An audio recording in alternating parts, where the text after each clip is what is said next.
This is Jenny Kunkel, and in this video we are going to take a look at common table expressions, and this is what we typically refer to as a CTE. And when we create a CTE, it's going to execute before our main SQL statement and create a temporary result set that can be then referenced in our SQL statement, whether it's a select or an insert, update, or delete. And this is similar to how we create subqueries, but different. When we get to the point that we talk about how to analyze and tune queries, we'll discuss adding indexes and possibly rewriting queries when it makes sense to use common table expressions.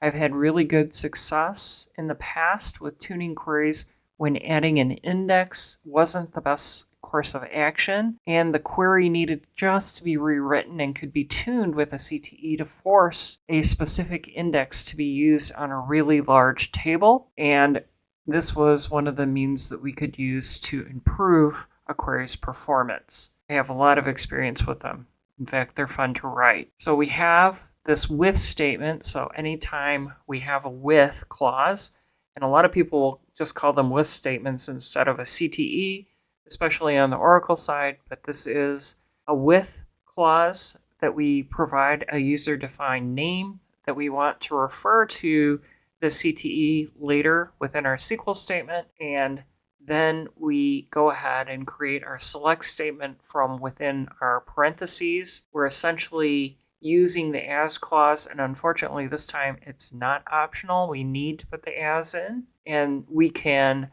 create a number of CTEs if we want. If we have things that we want to have executed before our main to get those temporary result sets that we can then join in our SQL statement. So if we switch over to SQL Server Management Studio, we are going to use our salesperson quota history table from the sales schema.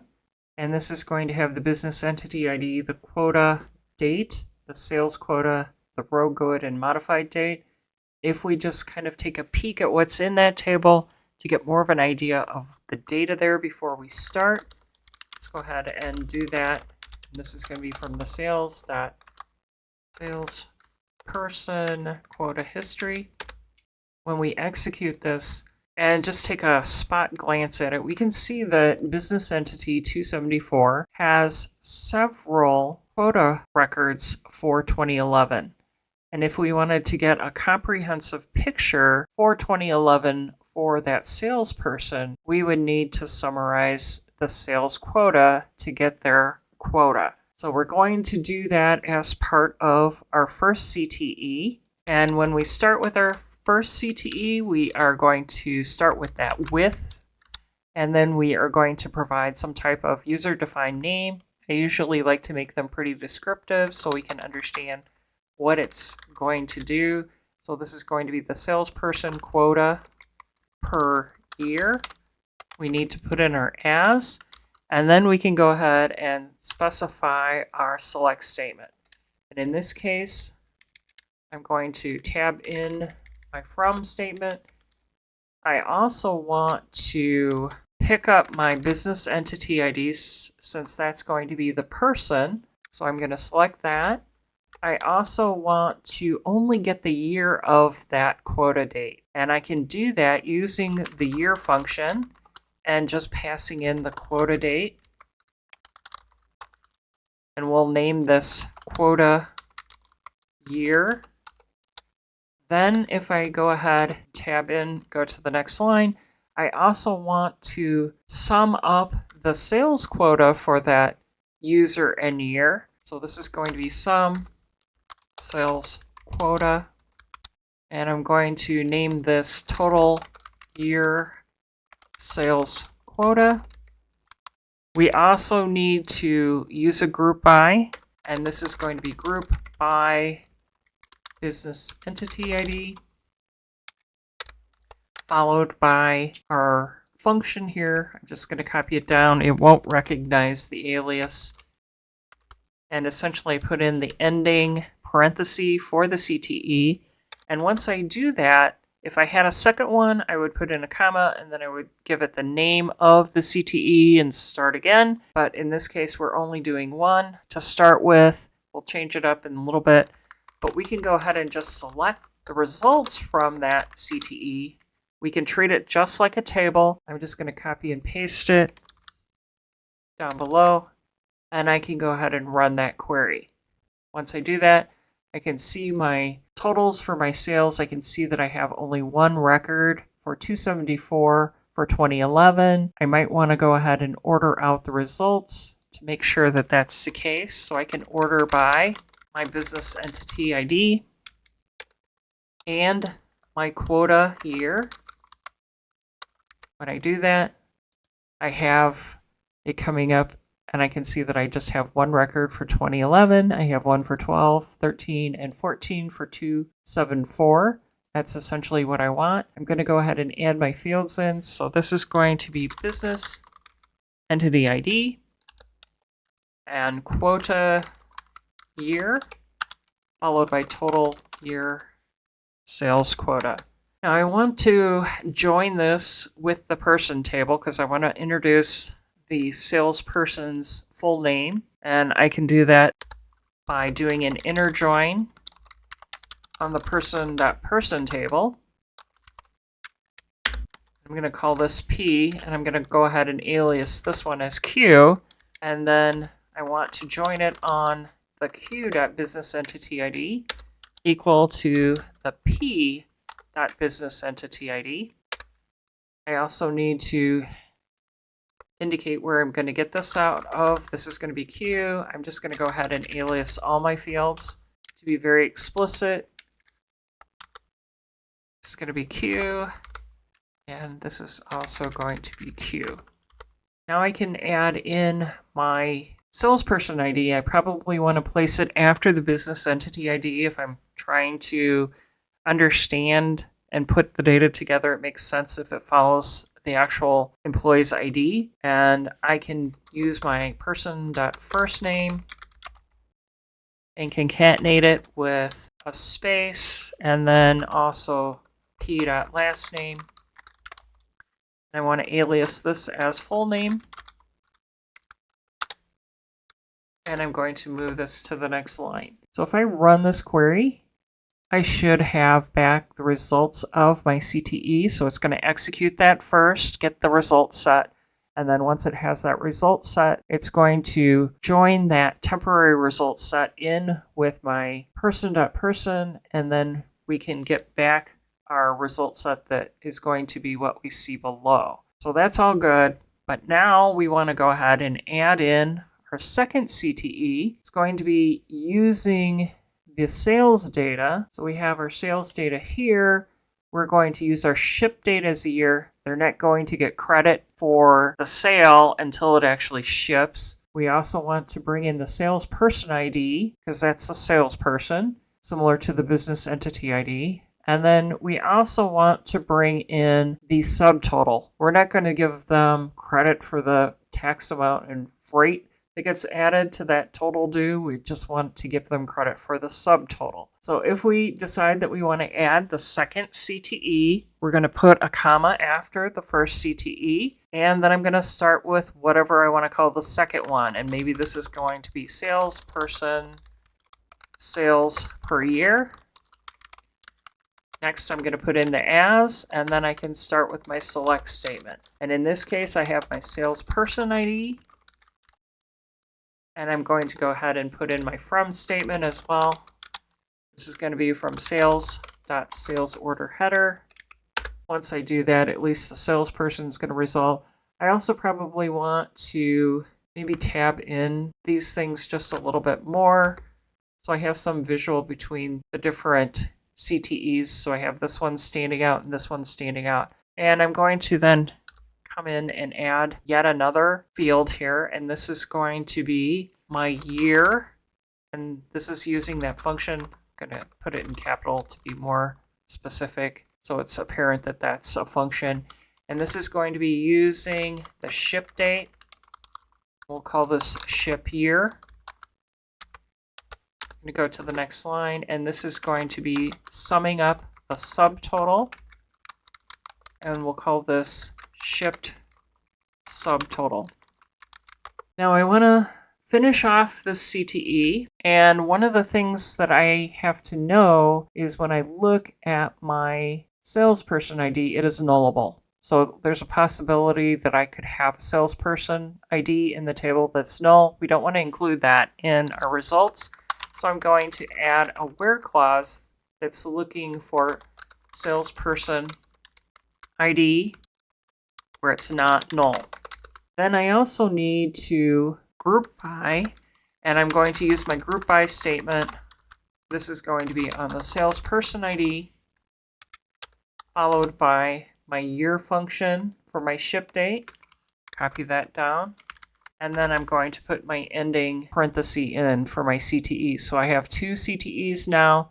I have one joined in. I need to join in the next one. The problem is I don't know the data well enough to understand whether I need to use an inner join or a full join. To be safe, I'm going to do a full join. Chances are I could probably get away with an inner join, but let's go ahead and do a full outer join. I'm going to do a full outer join, and this is going to be on my salesperson, sales per year.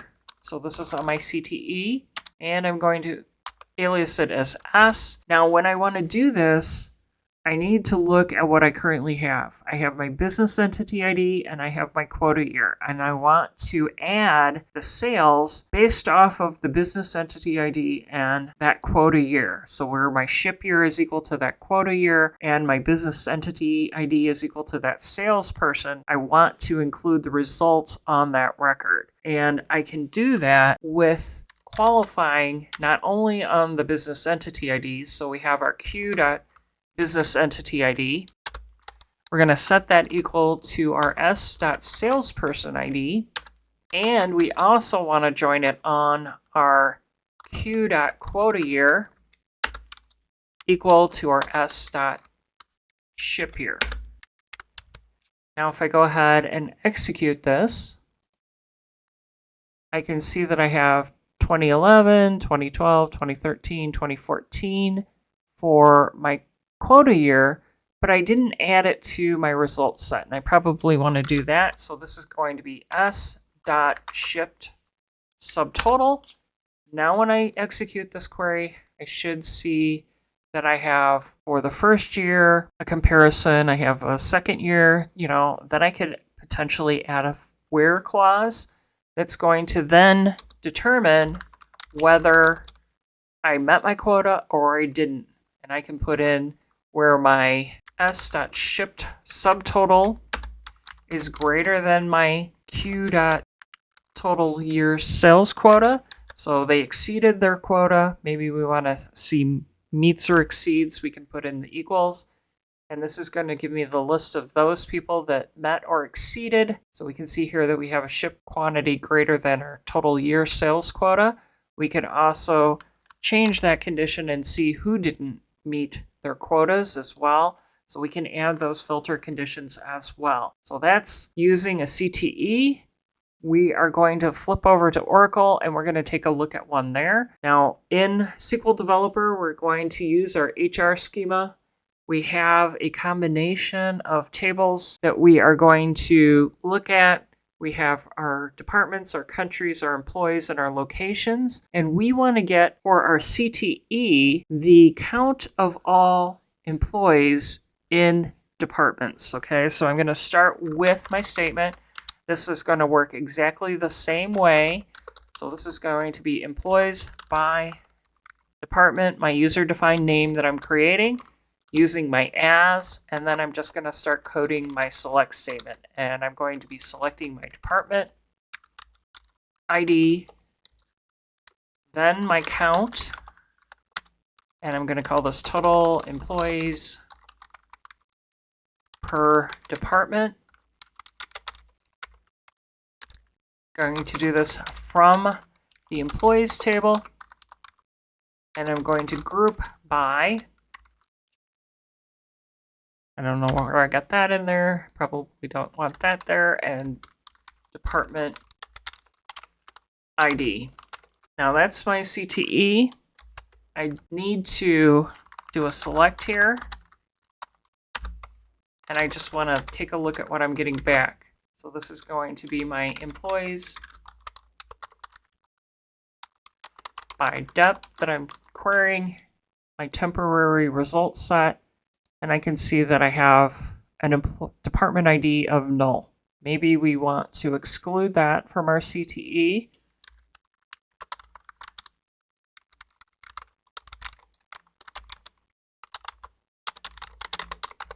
Now if we run this,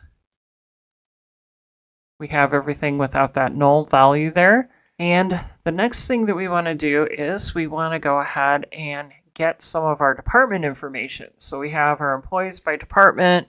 We'll call this E. And we're going to get our E.department ID and our total employees per department. Let's go ahead and alias this as E as well. Then we're going to go ahead and add our inner join on our departments table. We'll alias that as D, and we're going to join on the E.department ID equals the D.department ID. And we want to go ahead and add our department name and our location ID. We'll move this to the next line. If I run this at this point, it's still resolving, but I want to add some more data. So I have my location. Let's go get the city, the state, province, and the country ID. So we're going to inner join on that. This is going to be the locations. Call this L. And we're doing this on our D.location ID equal to our L.location ID. Then we're going to go ahead and add in our L.city, L.state, province, and L.country ID. We execute this after putting in that comma.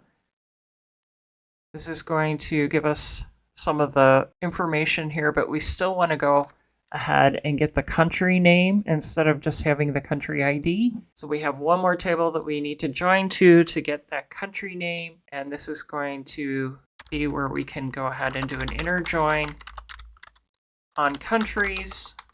We'll call this C, and this is going to be on my L.country ID equal to the C.country ID. And then we can go ahead and add our C.country name and run this.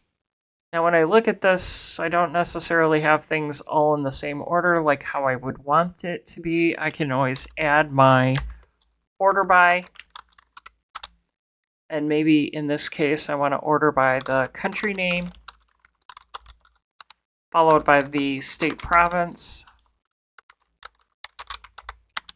and then the city, followed by the department name. And if I run this, then I can see the information back. So essentially the CTE is going to work the same between Oracle and SQL Server. We're going to look at recursive CTEs in the next video.